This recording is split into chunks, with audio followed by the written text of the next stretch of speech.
Great job, buddy. Great job. Hey, good morning, Math 7. How are you guys doing? This is Mr. Whitford here. I'm very excited to see that everyone's logging in and completing activities. If you haven't gone back and completed the where would you want to be, or the review packet, or even the test, please go and do so. The last thing for this week that I'm going to add into our assignments to do is a Throwback Thursday activity. I know today's Thursday. I don't have a Throwback Thursday picture, but if I did, it would be us sitting in class as that was a throwback moment. But I want to take a moment to just show you how to complete the Throwback Thursday activities, just like any other time. What we're going to do is I'm going to show you 2 examples. What you'll do is then log on to Deltamath and complete the 10 problems that I have given you there.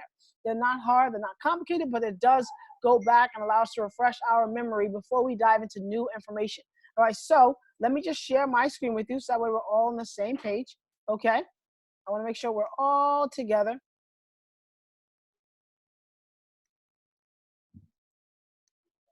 One more second here.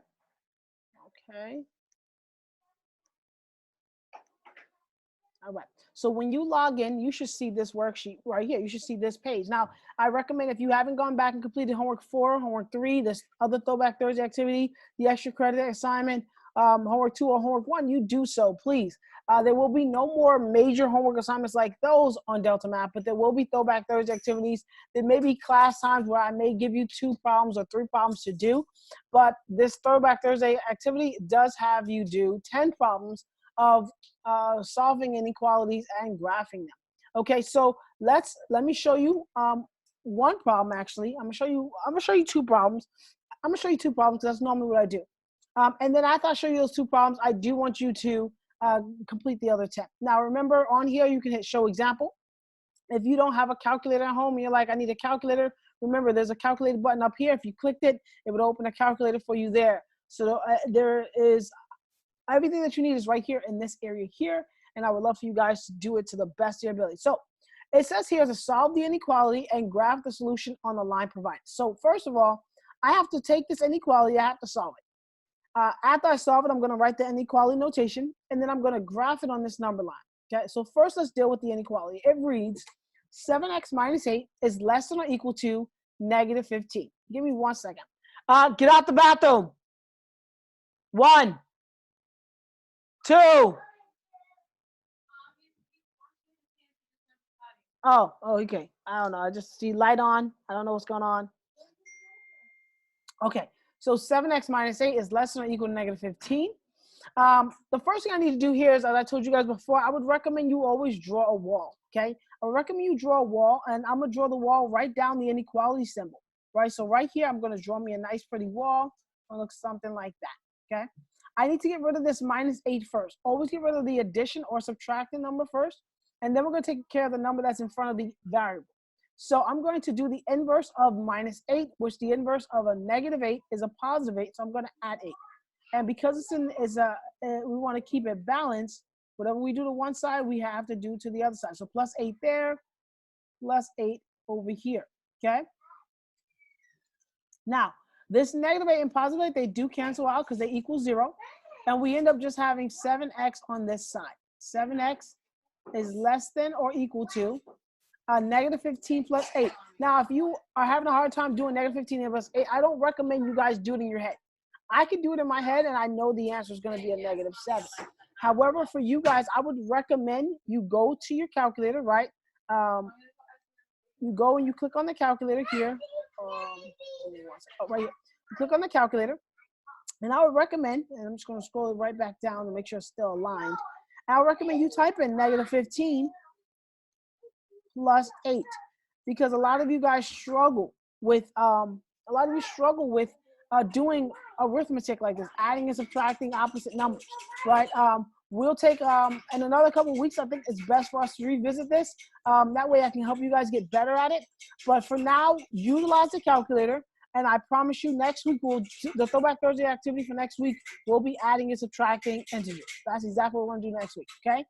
For here, we ended up getting a negative 7. Okay, give me 1 second. So we get a negative 7 here, okay? So we get a negative 7. Now that I have that -7, I have 7x is less than or equal to -7. We should all be able to say, okay, the opposite of multiplication, because this right here is multiplication. That's multiplication. The opposite of multiplication is division. So I'm going to divide both sides by 7, by the number that's in front of x. So that's a 7. I'm going to divide both sides by 7. I end up getting x is less than or equal to -7 divided by 7. That is a -1. So what I end up getting here is x is less than or equal to -1. And what I want you guys to understand, that means that x could be -1, it could be -2, it could be -3, it could be any number that's smaller than -1 and including -1. I say this because on the test that I gave you guys yesterday, a lot of you guys, for one of the multiple choice questions, may have put the wrong answer. If only if it has an equal sign underneath it can you include that answer.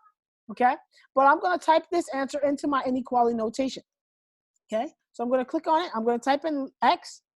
The symbols are up here. Now you can notice that there's no less than or greater than symbol, because on your keypad next to the question sign, the question mark, there is a less than or greater than sign. But here we have a less than or equal to, so I'm going to click on less than or equal to. Okay. Okay. That's -1. So less than or equal to -1. And now I'm just going to have to go and graph it. Remember, we always start on -1. -1 is between -2 and 0. So -1 is right here. I'm going to click there first, right? And it actually tells you right there. And I don't know if you can see this little, this writing here. It says click and drag to plot line. So if you try to click on -1 like I just did, you'll see that nothing happens. You actually need to click on it and when you click on it, hold it, and then drag it to whatever direction the arrow needs to be pointed to. And if you look at our symbol, it looks like the arrow is pointing to the left. So I'm going to actually hold on to the -1 and drag it to the left. Drag it to the left. And now it can either be an open circle or a closed circle. In this case, it is going to be a closed circle. But if you need an open circle, just click on it and you'll make it open. But it needs to be a closed circle because there's an equal sign underneath it. Okay? So that's how we solve one of these problems, and you submit it and you make sure it is correct. Okay? For the sake of noise and me still watching my kids, I'm only going to do one problem. But if you needed more help, what I would recommend you do is hit show example. That way you can watch another another problem. Okay? Thank you guys so much for watching. If you have any questions, please feel free to reach out to me. I am looking forward to seeing everybody's completed Deltamath assignment. Thank you so much. Bye-bye.